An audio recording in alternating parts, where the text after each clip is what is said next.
La dernière fois, moi, je t'explique un peu le concept de man contraste. Comment nous sortir vers un plus pâle et nous vers un plus foncé, un ton plus foncé. C'est bien facile et je dirais ça carré là, moi, fait un coup et moi, tu peux advice, moi, tu peux conseiller un débutant total, un gens qui amène dessiné avant, au moins faire un carré là 10 fois. 10 fois, différentes fois, et essayer de garder une consistency. Essayer de faire pareil comme si. Et practice makes perfect, je t'entendais ça. Là, c'est un peu concept light and shadow. Mais laisse-moi appeler en détail avec light and shadow avec Zut.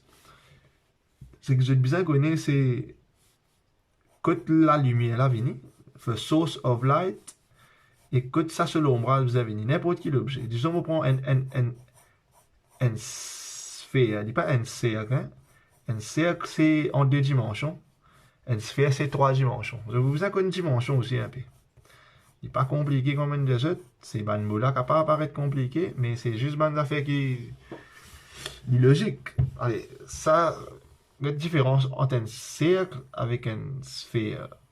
Laisse-moi dessiner au-dessous de sa sphère. Je dis ça, je te connais. Qui ça veut dire une sphère? Qui veut dire un cercle? Moi, penser, enfin. Primaire, même d'apprendre ça, mais dans un contexte autre, peut-être tu te pensais des différents, mais il n'est pas différent du tout. C'est exactement la même chose, juste et de bien trouver en fait, de besoin d'un l'œil pour l'autre. Et tout le monde est dans léger, mais pas tout le monde est dans vision. Ça un côté me content, mais dans autre aussi nous appliquer. Allez, disons la lumière peut venir par ici. Light. Ça est une source of light. C'est ça, j'ai besoin que le côté de la lumière peut venir dans mon dessin. Qu'il y ait un portrait, qu'il y ait un bâtiment, qu'il y ait une pomme, qu'il y ait tout en fait.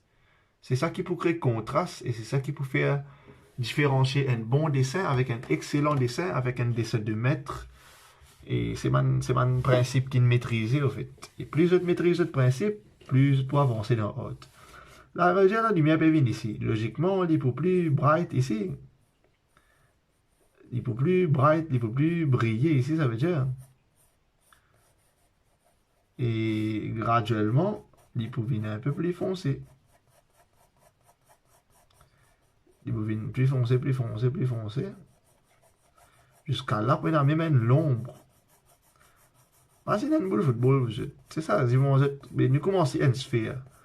Une sphère, c'est le basic shape et les caves, n'importe qui tuse du moment où une conduite base.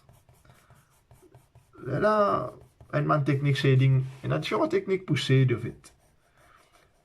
Il y en a comme ça, et comme si, comment me montrer, comment faire un carré là, et comment ce crayon plus plat possible, comme si les picots de plaque avec page la même, à 180 degrés, ou 100 degrés plutôt. Et je soulève doucement, doucement. Ou bien, il y a une technique appelée cross-hatching. Ça m'a voulu un peu plus parce qu'il n'est pas plus difficile, au contraire, il est plus facile, mais juste besoin de la consistency dans la technique cross-hatching. Bon, voilà, ça c'est une sphère. Et écoute, light là, en fait, c'est besoin capable, faut des les fins, faut des salles qui est autour là, les même pas visible en fait, faut des subtils. C'est ça qui peut, c'est pas un petit détail comme ça, de n'importe quel dessin se peut faire. C'est un principe qui, si je ne connais maîtriser dans la sphère là, je suis capable de dans plusieurs grounds, dans plusieurs contextes en fait. Voilà. Je ne crée un certain volume, un certain relief, c'est ça avec light and shadow. Et là, vous êtes pour trouver ces shadows là, c'est simplement ici. Il est un peu plus d'orgue ici. Voilà. Bon, il n'est pas super parfait. Mais je dis ça, on vient expliquer le principe. Et faire comment dire si je joue la table là, mais là, ce shadow, il est bien, pas une sphère exacte, mais il est bien un peu plus exagéré, il est bien un peu plus externe. Donc, tu peux conseiller de prendre une pomme ou bien n'importe qui rond et prendre une toast, allume-les et boost light sauce, ça comme c'est. Boost light sauce là, vous trouvez qui Ça de là, ici pour varier ensemble. Faire une étude comme ça. C'est simple, un exercice là, mais juste c'est prendre les temps qu'on prend. Même ça de là aussi, même ça de là aussi, en fait, les suivent même principe qui s'attique carré là, encore une fois. Et pour commencer, un peu plus foncé là, étudier man ça de en vrai. Il faut commencer plus les proches objet là, plus les plus foncé, plus l'éloigner, plus les plus venir un peu plus clair comme si.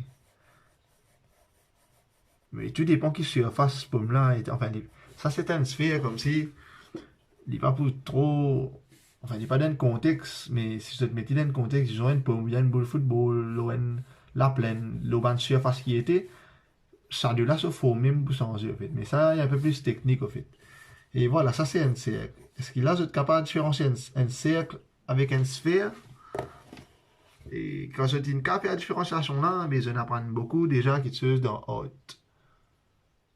C'est une différenciation qui n'est pas compliquée, juste encore une fois, light source, et que ça l'ombre à ça venir, et que ça les pour plus dark, que ça les pour plus foncé. Ça c'est un exercice qui pour l'objet de la mienne encore une fois comme un exercice. Et je suis habitué avec mon mouvement crayon là.